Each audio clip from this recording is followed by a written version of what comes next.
Hello friends, solace ব্লগের নতুন একটি ব্লগে সবাইকে সাদর আমন্ত্রণ। আশা করছি সবাই ভালো আছো। তো দিনটা ছিল দোলের পরের দিন, যেদিন আমরা আমাদের সোনারপুরের খুব কাছাকাছি একটা ইস্কনের মন্দির করেছি। সেখানে আমি, মা, বাবা, ভাই, আমার কাকা সবাই মিলে আমরা যাচ্ছিলাম।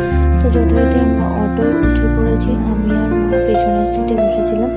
এবার অটোয় করে আমরা যাচ্ছিলাম। এই পড়ন্ত বিকেলের রোদটা এত সুন্দর লাগছিল, যেটা কিন্তু খুবই ভালো লাগছিল। আর ইস্কনের মন্দিরে যাওয়ার রাস্তাটা দেখো, একটু গ্রাম্য টাইপের, কিন্তু রাস্তাটা খারাপ ছিল, কিন্তু চারপাশের পরিবেশ কিন্তু খুবই ভালো ছিল।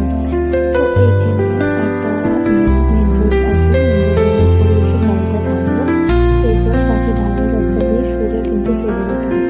চারপাশের এত সুন্দর লাগছিল, খুব একটা বেশি ঘর বাড়ি রয়েছে।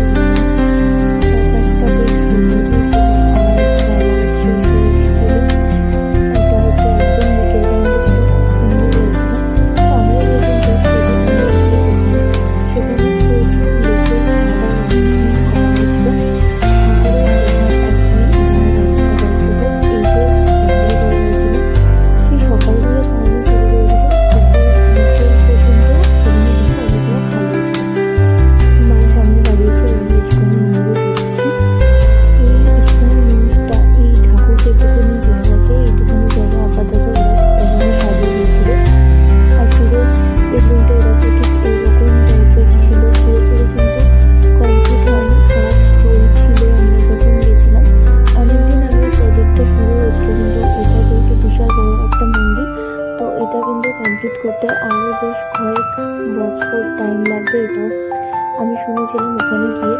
তো যাই হোক, এই রাধা কৃষ্ণের যে মূর্তিটা, এটা কিন্তু খুব সুন্দর লাগছিল দেখতে। এরপরে আমরা এই ইস্কনের মন্দিরের আশেপাশটা তোমাদেরকে আমরা ঘুরিয়ে দেখাবো।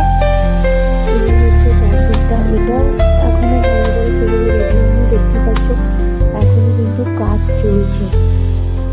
ইস্কনের মন্দিরের জায়গাটা কিন্তু বেশ অনেকটাই বড় ছিল, আর এখানে একটা অ্যাকোরিয়াম ছিল। এবার কাজকর্ম চলছে আস্তে আস্তে, এই জায়গাটা ডেভেলপ করা হচ্ছে আর কি। তো ওই চারপাশটা কিন্তু খুবই সুন্দর লেগেছিল আমার। এখানে ফুলের গাছ লাগিয়েছিল। এরপর আমরা ঠাকুরের একটু ভোগ খেয়ে কিন্তু এই রাস্তা দিয়ে